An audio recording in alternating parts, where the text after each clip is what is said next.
ഈശോ മിശിഹായ്ക്ക് സ്തുതിയായിരിക്കട്ടെ. പ്രിയ സഹോദര സഹോദരി, നിനക്ക് നല്ലൊരു ദിവസം നേരുക. ഈശോ നിന്റെ ജീവിതത്തെ സമർത്ഥമായിട്ട് അനുഗ്രഹിക്കട്ടെ. സക്കറിയാസും എലിസബത്തും അവർക്ക് കുഞ്ഞുങ്ങളുണ്ടായിരുന്നില്ല. ദൈവത്തിൻ്റെ ദൂത് വന്നു. എലിസബത്ത് ഗർഭിണിയായി ഒരു കുഞ്ഞിനെ പ്രസവിച്ചു. അവർക്ക് ഭയങ്കര സന്തോഷമായി, കുടുംബത്തിൽ ആനന്ദമായി. ഈ സന്തോഷം കുടുംബത്തിൽ മാത്രമല്ല, ആ നാട്ടിൽ മുഴുവൻ ഇത് കേട്ടവർക്കൊക്കെ വലിയ സന്തോഷമായി തീരുക. വചനം ഇപ്രകാരം പറയുക. വിശുദ്ധ ലൂക്കാ അറിയിച്ച സുവിശേഷം 1-ാം അധ്യായം 58-ാം തിരുവചനം. കർത്താവ് അവളോട് വലിയ കാരുണ്യം കാണിച്ചിരിക്കുന്നു എന്ന് കേട്ട അയൽക്കാരും ബന്ധുക്കളും അവളോടൊത്ത് സന്തോഷിച്ചു. ഒരു വ്യക്തിയുടെ ജീവിതത്തിലേക്ക്, കുടുംബത്തിലേക്ക് ദൈവത്തിൻ്റെ അനുഗ്രഹം കടന്നു വന്നപ്പോൾ അത് കേട്ടവരെല്ലാം ആ വ്യക്തിയോട്, ആ കുടുംബത്തോടൊപ്പം സന്തോഷിക്കുക.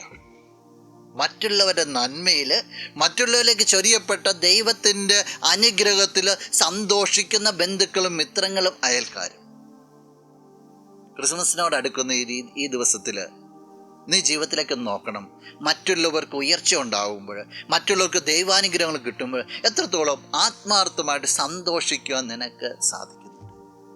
അത് സാധിക്കുന്നുണ്ടെങ്കിൽ നിന്റെ ഹൃദയം വിശാലമാണ്.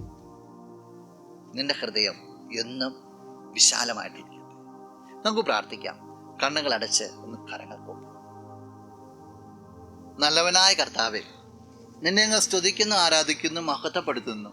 നിന്റെ നിറസാന്നിധ്യത്തെ നന്ദിയോടുകൂടി ഓർക്കുകയാണ് കർത്താവെ. മറ്റുള്ളവരുടെ നന്മയിൽ, മറ്റുള്ളവരുടെ ഉയർച്ചയിൽ എപ്പോഴും സന്തോഷിക്കുവാനായിട്ട്, നിനക്ക് നന്ദി പറയുവാനുമായിട്ട് ഈ വ്യക്തിയെ നീ അനുഗ്രഹിക്കണം.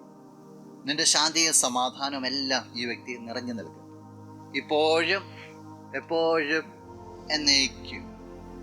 ആമേൻ.